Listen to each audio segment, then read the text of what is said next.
দর্শক আসসালামু আলাইকুম। দেশ এবং প্রবাস থেকে যারা আমার এই ভিডিও দেখতেছেন সবার প্রতি আমার শুভেচ্ছা এবং অভিনন্দন রইল, এবং যে যেখান থেকে আমার এই ভিডিও দেখতেছেন সবার প্রতি আমার আন্তরিক ভালোবাসা। আজকে আমি ভিন্ন ধর্মীয় একটা প্রতিবেদন করব। যারা খামারি, যারা প্রবাসে থাকেন, যারা বিদেশে থাকেন এবং যারা দেশে থাকেন, তাদের জন্য এই ভিডিওটা খুবই গুরুত্বপূর্ণ।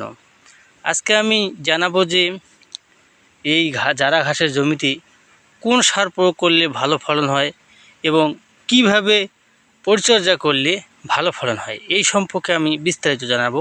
আলহামদুলিল্লাহ, আমি প্রথমবার কাটার পর এই ঘাসটা আবার নতুন করে গজাইছে। আপনারা দেখতে পাচ্ছেন যে একটা মুড়া থেকে অন্ততপক্ষে 50টা ঘাস বাড়িয়েছে, আপনারা দেখতে পাচ্ছেন। তা আমি আজকে জানাবো যে কোন সার প্রয়োগ করলে আপনার ভালো ফলন পাবেন। আজকে এই ভিডিওর মাধ্যমে আপনারা দেখতে পারবেন। আপনারা দেখেন এই যে আমার সার, এগুলো ইউরিয়া আর একটা কালো ডেপ সার আছে, এই সার দুটো আর হচ্ছে আপনার থুইভিট মিক্সচার করে হালকা একটু পানি দিবেন। দেওয়ার পরে এই সারটা আপনি হাত দিয়ে মিক্সচার করবেন। করার পর আপনারা জমিতে ছিটাই দিবেন সমান পরিমাণ, আর পানি সেচ দিবেন। এই যে দেখতে পাচ্ছেন আজকে আমার জমিতে আমি পানি সেচ দিচ্ছি। পানি সেচ দেখতে পাচ্ছেন আপনারা, পানি আলহামদুলিল্লাহ অনেক ভালো ফলন, বাম্পার ফলন হয়েছে। এটা আবার আমি কাটিংয়ের জন্য রাখছি। আপনারা দেখতে পাচ্ছেন যে ঘাসের যে ফলন, এই সার প্রয়োগ করছি এবং সেচ দিতেছি, পানি সেচ দিতেছি আমি। আপনারা দেখতে পাচ্ছেন সমান পরিমাণ। আপনার ঘাসের ফলন দেখেন, একবার পানি দিছি, দেওয়ার পরে এই ফলনটা আসছে। আবারও পানি আমি দিতেছি, দেওয়ার পরে ওই সার প্রয়োগ করতেছি, দানাদার সার প্রয়োগ করতেছি। আপনারা দেখতে পাচ্ছেন যে কীরকম ফলন হয়েছে আমার জমিটার। একেবারে বাম্পার ফলন, যে বাংলাদেশের সেরা ঘাস নামে পরিচিত জারা ঘাস। আমি আজকে এই ঘাসটার ফলন দেখাচ্ছি আপনাকে। দেখেন এই সার যদি প্রয়োগ করেন তাহলে আপনি এই ফলনটা পাবেন। প্রতিটি গাছে অনেকগুলো করে ঘাস, একটা ঝোপে অন্ততপক্ষে আপনার আনুমানিক 70 থেকে 80টা গাছ বাড়িয়েছে। আপনারা দেখতে পাচ্ছেন এই যে দেখেন 70 থেকে 80টা গাছ বাড়িয়েছে। পাতাগুলো খুব মসৃণ এবং নরম, আপনারা দেখতে পাচ্ছেন ভিডিওর মাধ্যমে। এই ভিডিওতে দেখেন, আপনারা দেখতে পাচ্ছেন এই জমিতে আমি পানি দিচ্ছি। এই যে দেখেন একটা ঝোপ কীরকম ঝোপ হয়েছে, অনেক ভালো ফলন। এই ঘাসের যে গ্রোথ আর ফলন আপনারা দেখতে পাচ্ছেন। এই যে ভিডিও, এটা আমি কাটিংয়ের জন্য আবার রেডি করব। আমার 2 মাসের মধ্যেই কাটিং প্রস্তুত হয়ে যাবে। আপনারা দেখতে পাচ্ছেন ভিডিওটা সুন্দর। ওই দেখেন আমার মোটর চলেছে, মোটর লাগাচ্ছি পাশে।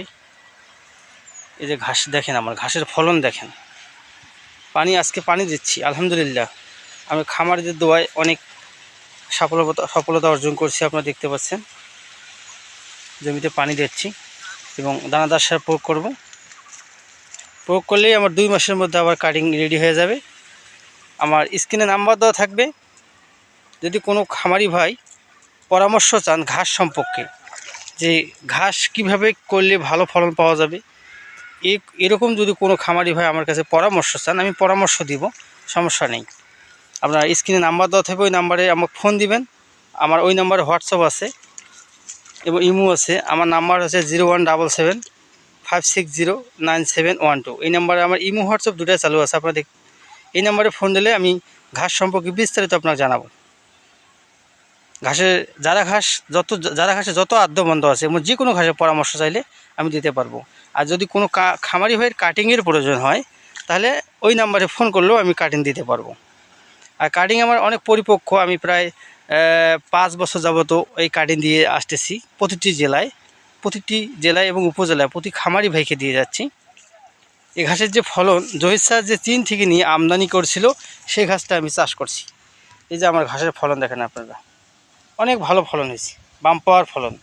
ফলনের তুলনা হয় না। গরু ছাগল খুবই খাইতে স্বাচ্ছন্দ্য বোধ করে। আমি বলবো যারা খামার করবেন অবশ্যই আপনারা আগে ঘাস চাষ করবেন, তারপরে আপনারা খামার করবেন, গরু ছাগল পালবেন, গাড়ল ভেড়া যা আছে আপনারা পালন করবেন। এবার দেখেন আমার ঘাসের যে ফলন, কীরকম ফলন হয়েছে, ফলন অতুলনীয় ফলন, ফলনের তুলনা হয় না। যদি ভিডিওটি ভালো লাগে শুরু থেকে শেষ পর্যন্ত দেখবেন। তাহলে জারা ঘাসের আদ্যবর্ণ জানবেন এবং কিভাবে কি করবেন সব আমি এখানে ভিডিওতে বলে দিচ্ছি। যদি ভিডিওটি ভালো লাগে অবশ্যই একটা লাইক করবেন, কমেন্ট করবেন এবং দয়া করে আমার চ্যানেলটিকে সাবস্ক্রাইব করে সাথেই থাকবেন। ধন্যবাদ।